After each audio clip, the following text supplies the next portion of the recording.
Good afternoon class. कल जहां तक हम लोगों ने पढ़ लिया था बायोलॉजी में, उसके आगे हम लोग पढ़ेंगे, ठीक है। तो एंडोप्लाज्मिक रेटिकुलम के बारे में कल हम लोगों ने पढ़ा था और हमने देखा था कि एंडोप्लाज्मिक रेटिकुलम दो तरह का होता है।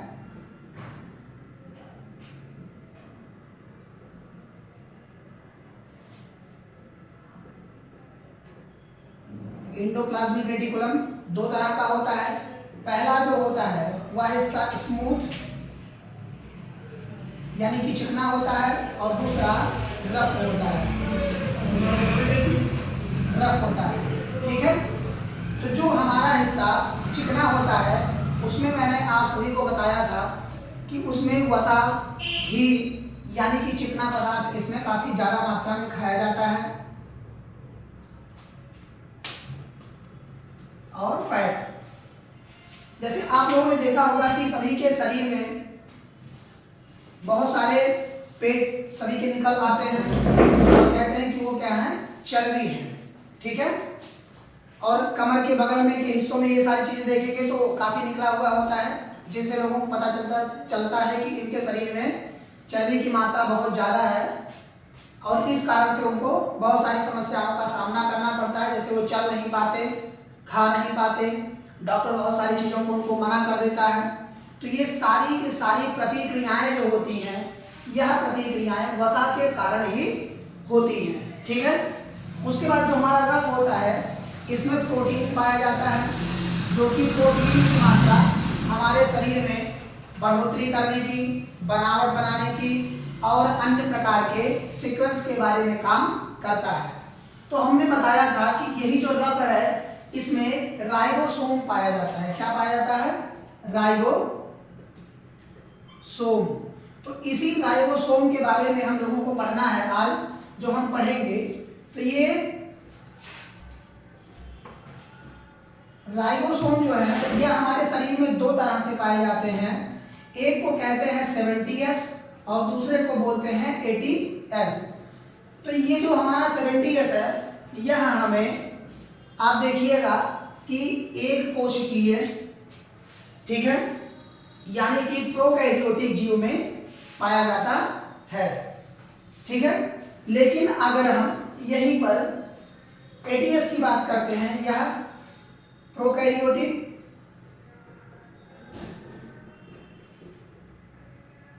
लेकिन अगर हम देखते हैं कि प्रोकैरियोटिक में ये सारी चीजें पाई जाती हैं, लेकिन अगर हम 80S की बात करते हैं तो 80S क्या होता है कि जैसे जानवर, ठीक है, मनुष्य,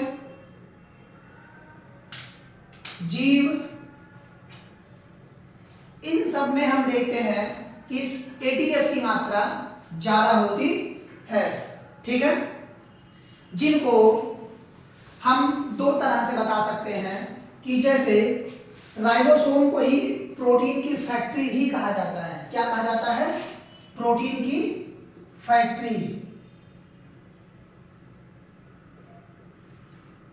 प्रोटीन की फैक्ट्री। इसी प्रोटीन की फैक्ट्री कहे जाने के कारण राइबोसोम की अधिकता हमारे शरीर में हमेशा होती रहती है।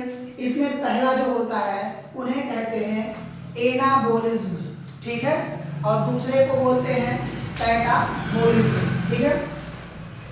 जब छोटी छोटी चीजें आपस में जुड़कर एक नए किसी वस्तु का निर्माण करती हैं तो उन्हें हम बोलते हैं एनाबोलिज्म, ठीक है। एनाबोलिज्म में क्या होता है कि जैसे हम लोगों ने देखा कि पहला जो होता है उसमें उसे बोलते हैं एनाबोलिज्म, ठीक है। इसी एनाबोलिज्म में क्या होता है कि छोटे छोटे छोटे छोटे कण आपस में मिलकर, कण आपस में मिलकर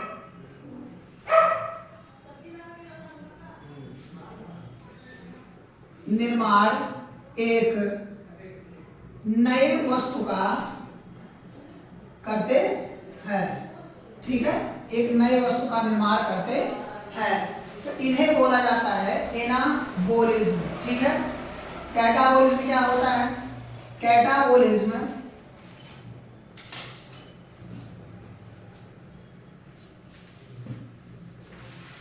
जब कोई वस्तु आपस में टूट करके बिखर जाए और एक दूसरे से मिश्रित होकर के नई वस्तुओं का निर्माण ना करे तो उन्हें हम कैटाबोलिज्म कहते हैं, ठीक है।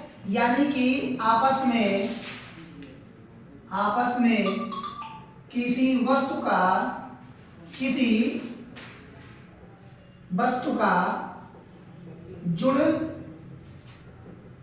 का टूट जाना,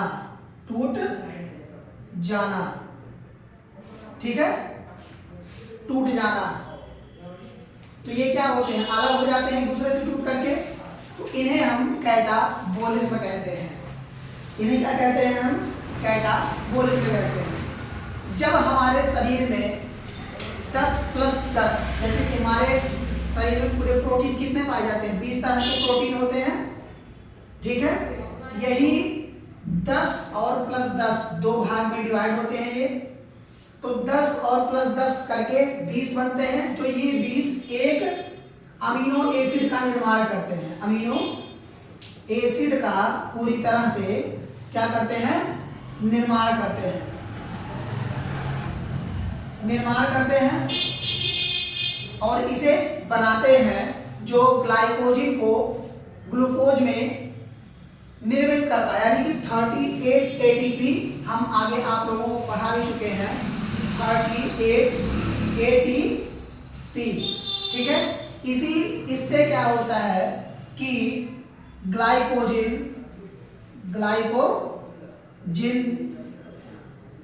ग्लूकोज में बदलता है, जो हमारे शरीर को ऊर्जा अर्थात शक्ति प्रदान करने का कार्य करता है। यहाँ तक आप सभी को क्लियर हुआ? कोई दिक्कत तो नहीं है?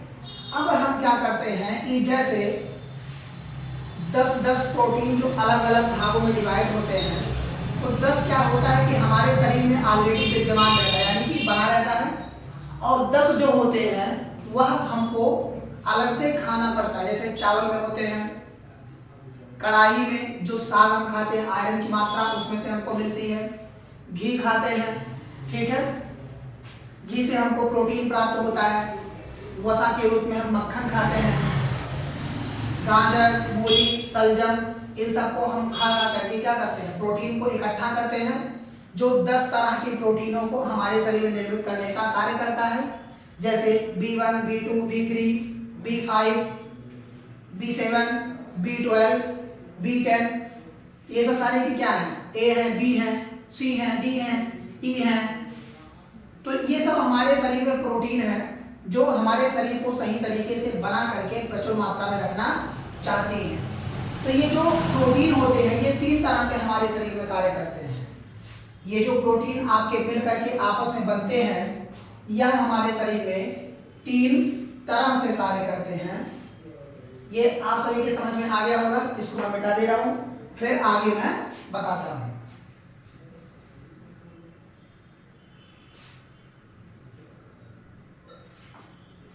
प्रोटीन जो होते हैं, प्रोटीन हमारे शरीर में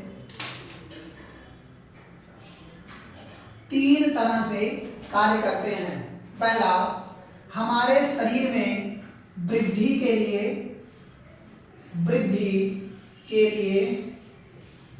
सहायक होते हैं,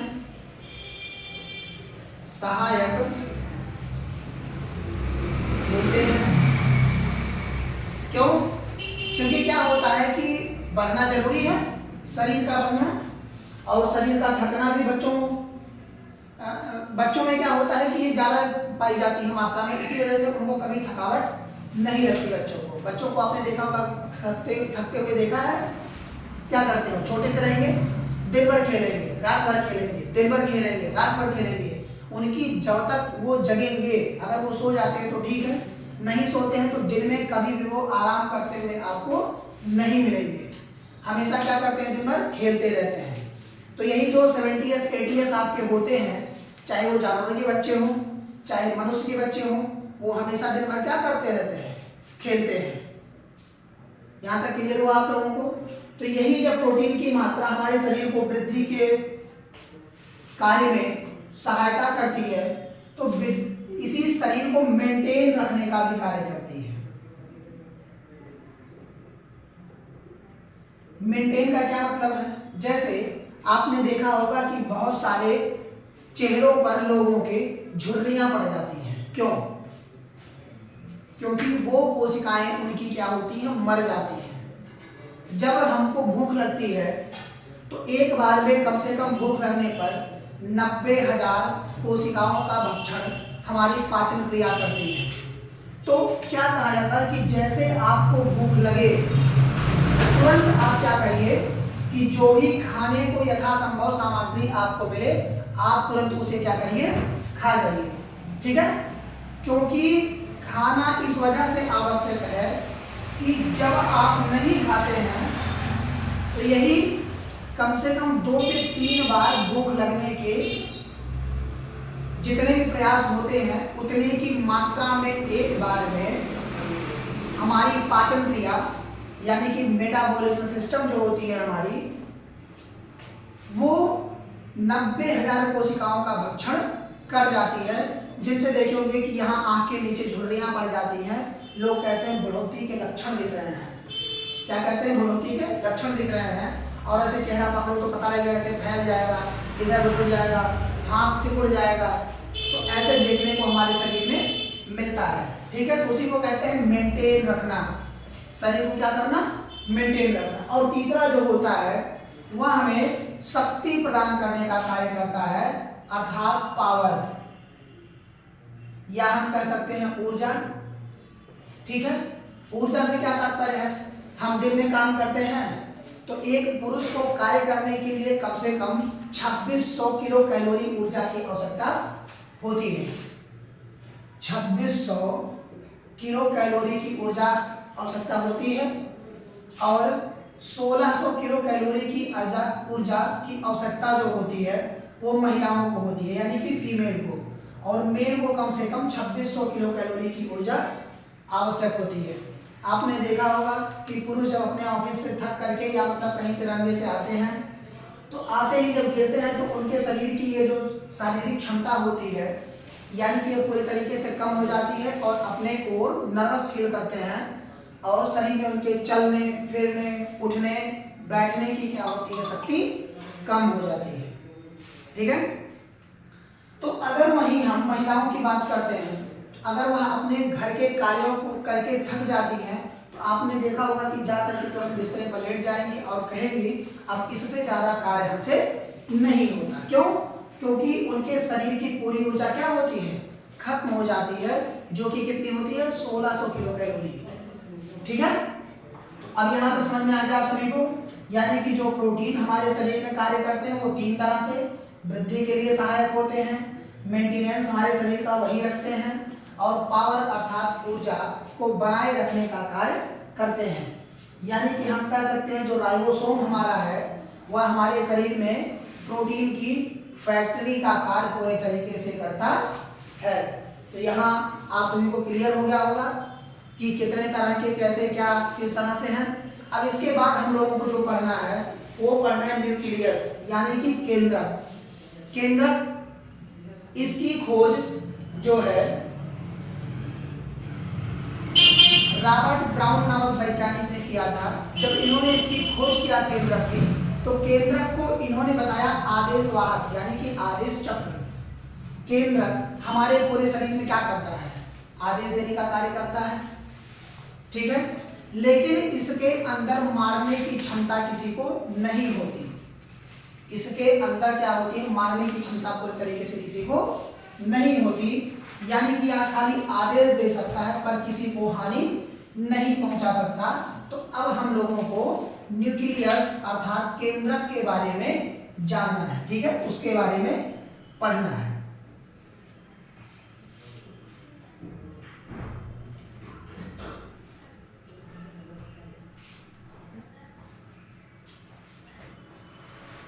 न्यूक्लियस। ठीक है? ये हमारी क्या है, कोशिका है पूरी तरह से। और कोशिका के बीच में कौन पाया जाता है? न्यूक्लियस अर्थात केंद्रक। और इसी केंद्रक के बीचों बीच क्या होता है? केंद्रिका द्रव्य, केंद्रिका द्रव्य, ठीक है। और यहां जो पाया जाता है उसे क्या कहते हैं? कोशिका द्रव्य।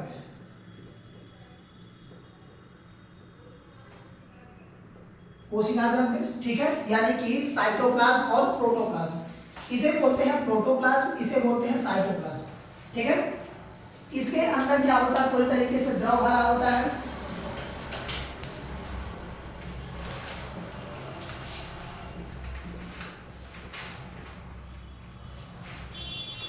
कुछ इस तरह से, और यहाँ न्यूक्लियस के बीच में भी, ठीक है। इन्हीं में क्या होता है? हमारा vacuoles, mitochondria, गाल्जी body, lysosome, centrosome, ribosome और एंडोप्लाज्मिक रेटिकुलम, ये सारे के सारे इसमें पाए जाते हैं। तो इन्हीं रॉबर्ट ब्राउन ने जब इसी न्यूक्लियस की खोज की और इसके बारे में पूरे तरीके से क्या किया? बताया। पूरे तरीके से क्या किया? इसके बारे में बताया, यानी कि न्यूक्लियस जिसे कहा जाता है केंद्रक, ठीक है, केंद्रक, इसकी खोज रॉबर्ट ब्राउन नामक वैज्ञानिक ने किया था।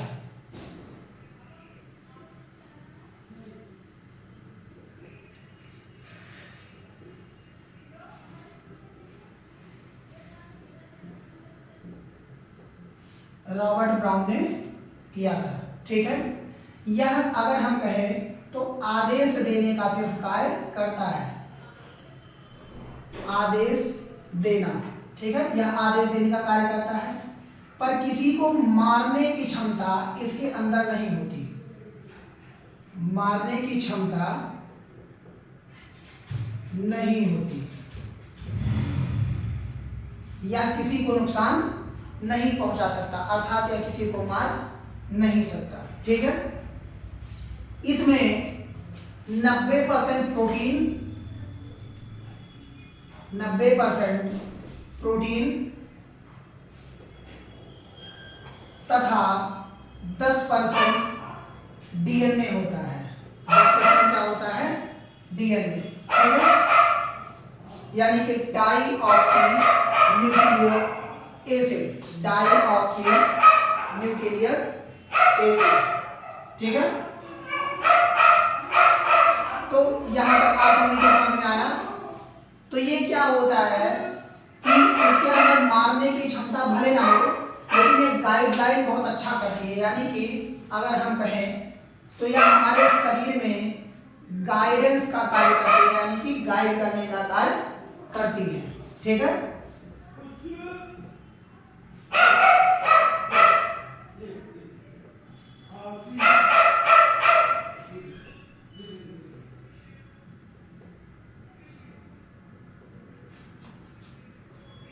गाइड करने का कार्य करती है, ठीक है। तो ये आप सभी के समझ में आया यहां तक, यानी कि आज हम लोगों ने राइबोसोम और राइबोसोम के बाद न्यूक्लियस, ठीक है, इतना पढ़ लिया। अब कल हम लोग जो पढ़ेंगे वो पढ़ेंगे लाइसोसोम और केंद्रिका द्रव्य, यानी कि प्रोटोप्लाज्म, ठीक है, लाइसोसोम और प्रोटोप्लाज्म। तो कभी भी जीवन संघर्षों से भरा है, इसमें कोई दो राय नहीं है, लेकिन संघर्ष से हम पीछे हटना है ये कभी नहीं होना चाहिए, ठीक है। थैंक यू, और ऐसे वीडियो प्राप्त करने के लिए हमारे चैनल से जरूर जुड़ें।